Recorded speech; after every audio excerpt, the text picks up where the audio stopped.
All right, hello and welcome to our latest webinar. It's great to have you all along today. Today our presenters are going to discuss 3 tools that are key for a thriving and achieving business. In particular, you will hear about your annual business plan, your annual forecasting and ongoing reporting and accountability. Without these 3, some businesses might do okay, but do they really reach their full potential? And certainly many businesses that don't perform do not have these at all. Let me introduce today's presenters, Justin and Jonny. I'm sure many of you would have crossed paths with Justin and Jonny over the years. However, for those of you who have not, let me introduce you. Justin is a partner in our advisory team. Over the last decade, he has worked closely with a wide range of clients with a particular focus on not-for-profit and the retail industries. He also heads up our financial literacy, colour accounting training in New Zealand. In his spare time, Justin's a keen runner and more recently dabbles in DIY.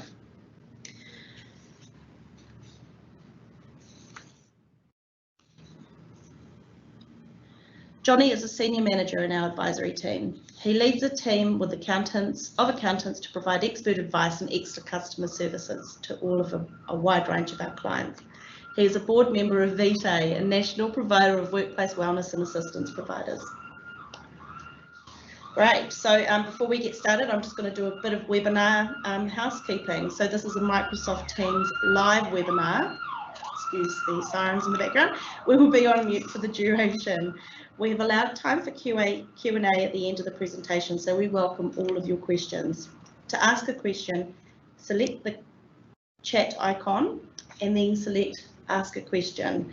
This question box will appear. We will do our very best to answer all of your questions, but just in case we don't, if you leave your name and your contact details, we'll come back to you. Your questions are only visible to us, so don't be shy. And as always, there's a recording of this webinar which will be made available afterwards. Great, well, over to you guys. Thanks, Carol. Firstly, there is no magic bullet for business success. It does take hard work. At the same time, it's hugely rewarding to see the improvements you can make by adopting the 3 essential tools for business success. We're passionate about small business owners getting more from their business. It doesn't matter what business you're in, these principles apply to all types of businesses and industries. You're all in business for a reason. Take a moment to think about what you wanted your business to give you when you first started. What did you dream it would be like? Now think about who teaches you how to run a better business. How often do you set time with your business advisor to discuss forward-facing issues and learn how to run a better business? We believe everyone in business needs independent support. I'm sure most of you are absolute experts at the technical aspects of your business, but today is in part about reflecting on what you are not so good at. Perhaps that is understanding your numbers, or creating and implementing a simple business plan. Perhaps you need to lead the business and team a bit better.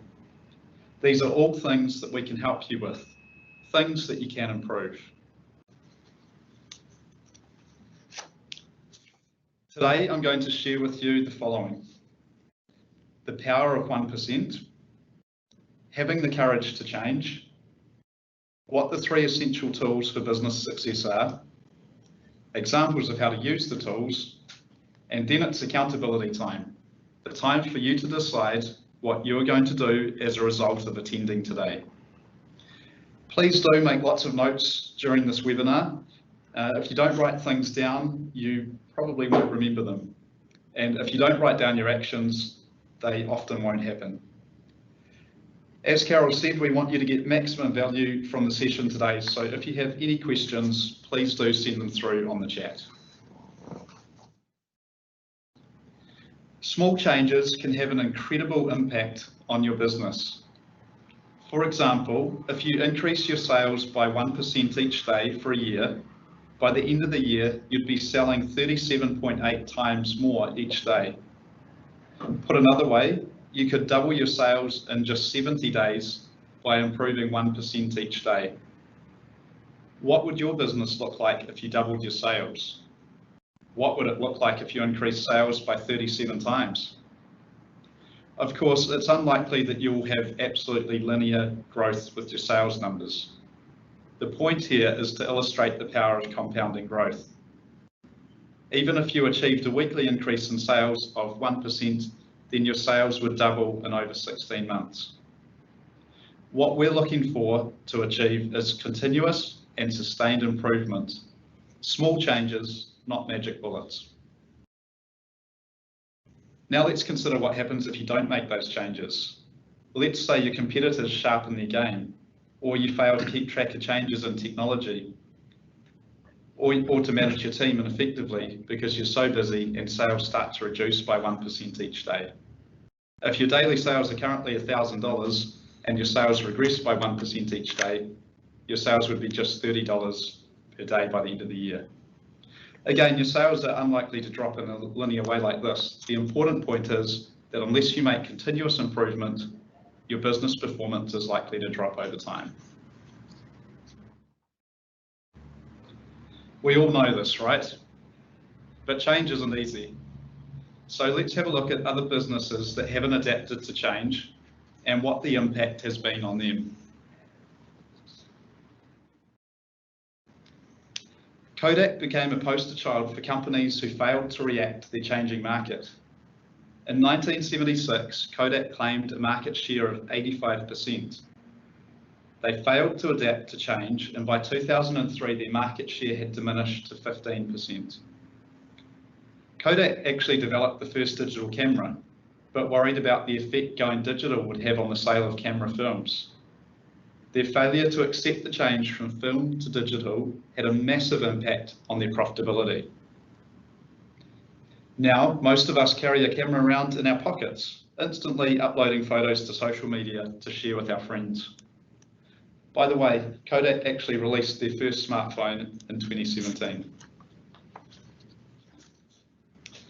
MySpace was one of the first social networking platforms and was the largest until Facebook overtook it in 2008. They failed to adapt to change and kept the same structure, while Facebook and Twitter were updating and adding new features all the time. In 2020, MySpace had less than 7 million monthly users. Compare that to Facebook's 2.8 billion monthly users and Twitter's 330 million monthly users, and you can see the effect that failing to adapt to change has had on MySpace. At the height of its success, Blockbuster had over 9,000 stores worldwide. This is another story of a business that had the opportunity to change, but didn't see the value in changing at the time. In 2000, when Netflix was starting out with a mail DVD rental service, their CEO approached Blockbuster to discuss Netflix handling Blockbuster's online business. However, he was laughed out of the room. In 2004, Blockbuster finally set up their own mail DVD rental service. When the CEO of Netflix mentioned that Blockbuster had thrown everything but the kitchen sink at Netflix in order to compete with them, it's reported that Blockbuster sent the CEO a kitchen sink the next day. Netflix now has over 200 million users, and when I checked last night, Blockbuster has just one remaining store. What those examples of disruption highlight is that change is not easy. When we're riding the wave of success, it can be hard to see the need to change. We all have inbuilt habits and behaviours that we repeat. We also have so much going on in our lives that it's hard to start doing something different. This is the formula for change. It will help you increase your ability to change. On the right-hand side, we have an R. This stands for resistance. This is what's stopping people from changing their behaviour and can come in three forms: no time, no money, or don't see the benefit in changing their behaviour. You need to build up the left side of the equation so that these variables are greater than resistance. D is for dissatisfaction with the status quo. You need to understand the consequences of not changing your behaviour. What happens if you don't learn how to grow your business or improve profitability? Well, profitability may drop. You might not be able to take that family holiday, or you may have to let go of some team members. Then we need to have a vision. What will your life look like if you do change your behaviour? What do you want your future to look like? More holidays, more money, more time with your family? Having a clear vision will help drive you to change your behaviour.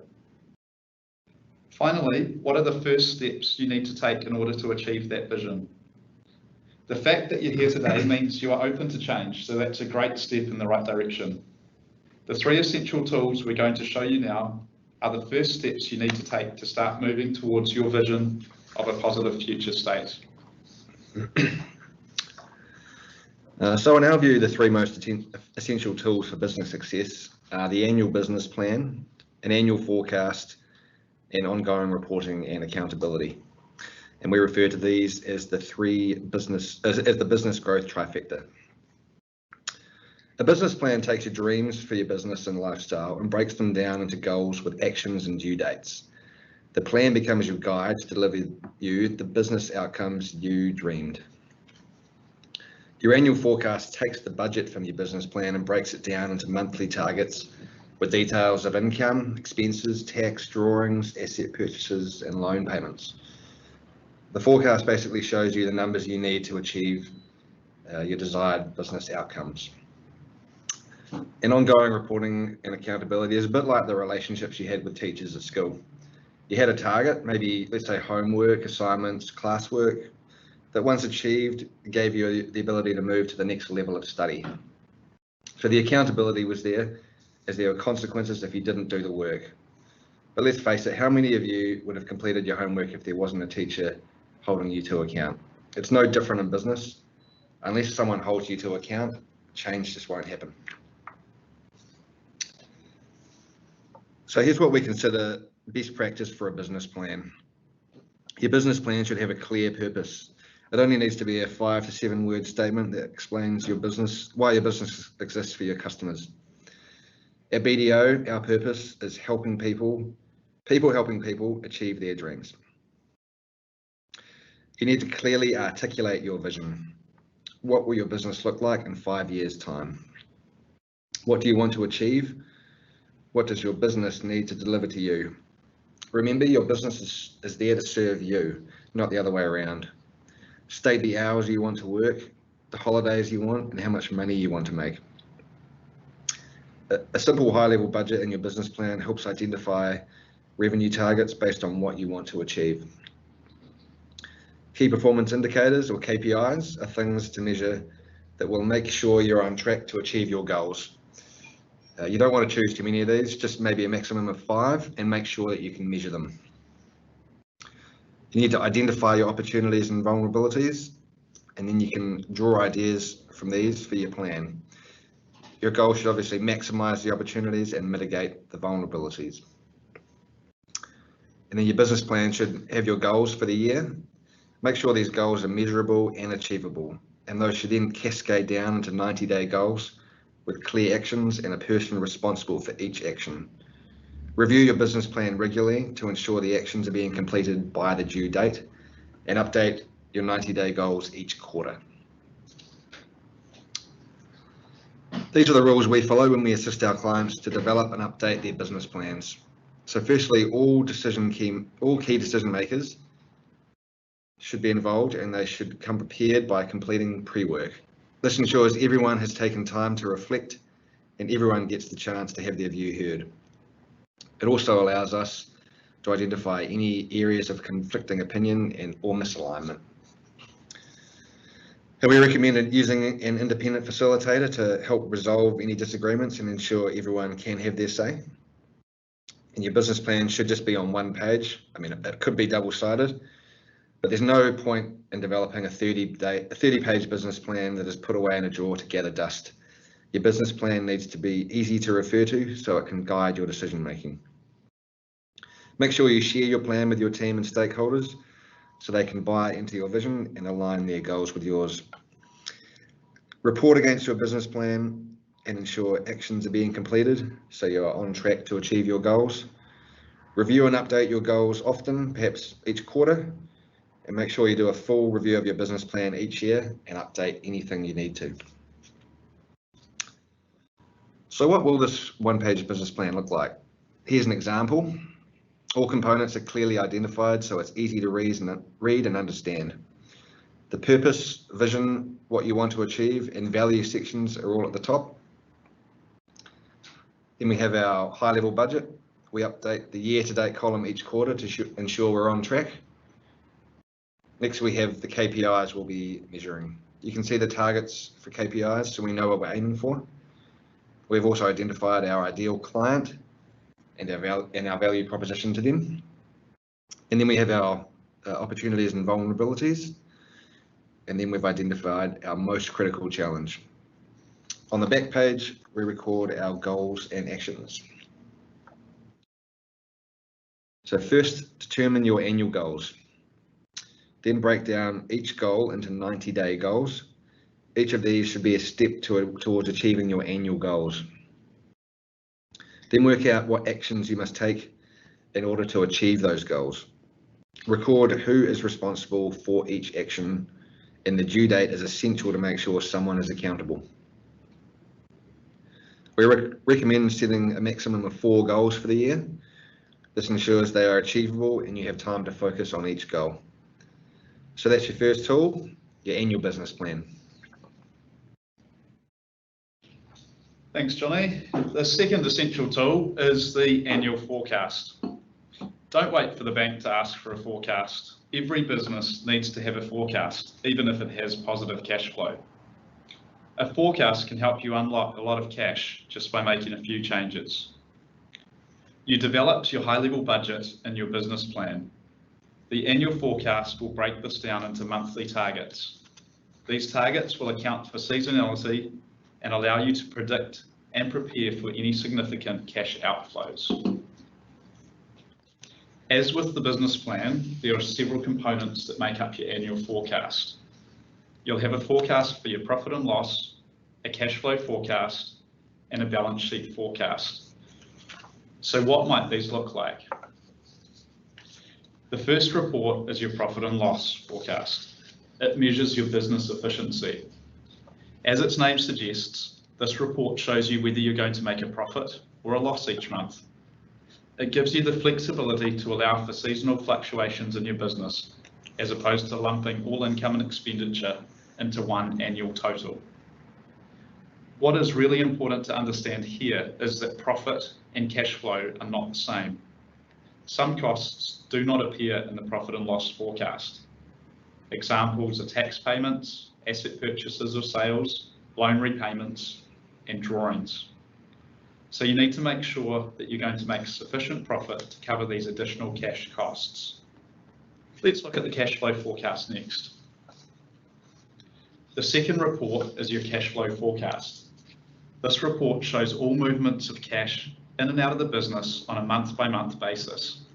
It allows for tax payments, asset purchases and sales, drawings, and loan drawdowns and repayments. While your profit and loss forecast shows you your business efficiency, the cash flow forecast shows you whether you have enough cash to survive and thrive. Cash is, after all, the oxygen for the business. The last forecast to do is your balance sheet. Let's look at that now. The balance sheet forecast shows you whether the overall value of your business or net worth is increasing or decreasing. It measures your assets, liabilities, and equity, and shows whether you're solvent or insolvent. Highly profitable companies can and do go broke, so the balance sheet forecast gives you an early warning of risk. For example, if you have a huge increase in sales, but you're slow collecting your debtors, you could be in a position where you cannot pay your bills as they fall due. There's a lot of different software available that can help you create your forecast. You should be able to do some of it yourself. Start with your desired profit, then work backwards to calculate the sales you need to achieve to obtain that profit. Compare this to last year's results. Is your desired profit realistic and achievable? Review your figures and make any adjustments you need to. Of course, BDO can help you develop your forecast and identify areas you can improve your cash flow. So the final essential tool for business success is ongoing reporting and accountability. You should constantly monitor your results to ensure you're on track to achieve your goals. Technology can provide you with real-time data to help you with this. The second part is accountability. You have to make some changes if you want to achieve better results. Accountability helps you set aside time to work on your business and complete actions from your business plan. We recommend you have an independent person with some backbone to give you consequences for failing. They can't be afraid to act or to upset you when you need a dose of accountability. And they really need to care about you achieving the goals you have set for yourself. Your accountability coach will ensure you dedicate time to look at the numbers and check you've taken the actions that you need to. So a great reporting tool that you can look at with your accountability coach is a dashboard. The dashboard gives you a snapshot of how your business is currently performing compared to your targets in previous periods. The more often you review your results, the easier it will be to make small adjustments and stay on track to achieve your goals. So what have we covered today? Remember the power of 1%. Small incremental changes can have a massive impact on your business over time. We saw what happened to Kodak, MySpace and Blockbuster, just a few companies that failed to adapt. We can't be complacent in business. Change is essential for survival.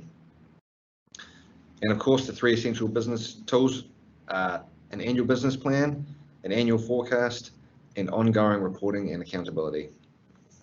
Please take positive action now to implement these tools in your business and ensure its success. Thanks, Johnny. So how can we help you?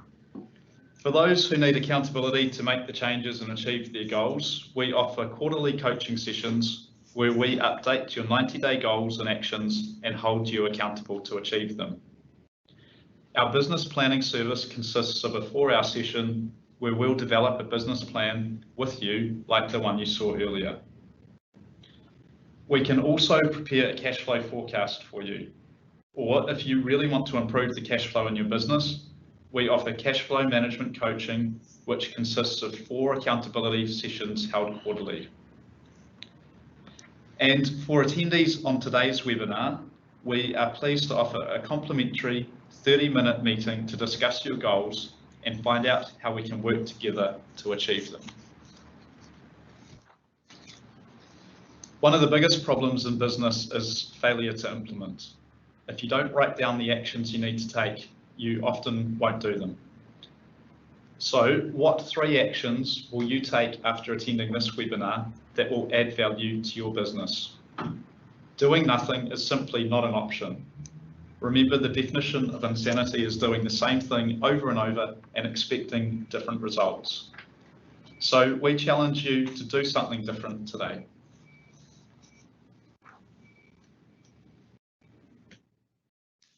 That's great. Thanks, guys.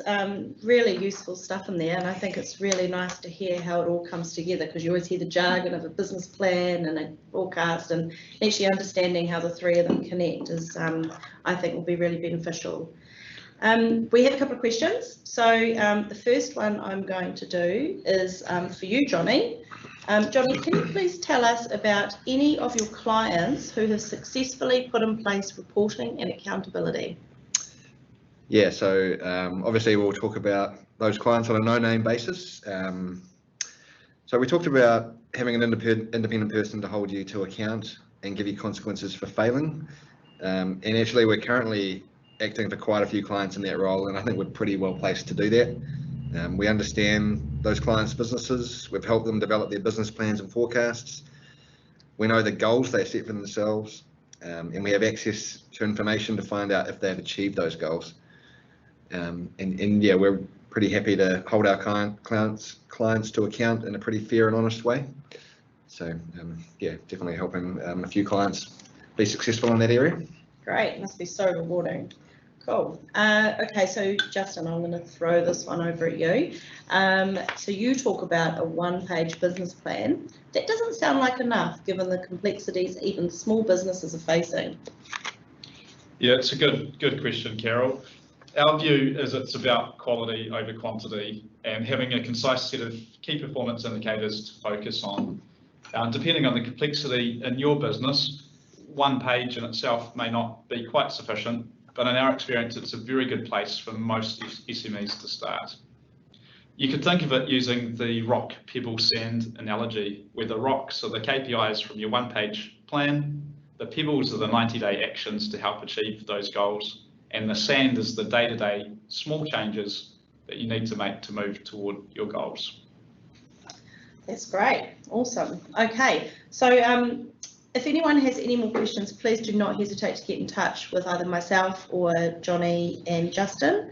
Then shortly after this webinar, you are going to receive a very short, it's about 30-second survey. We would really appreciate it if you complete it.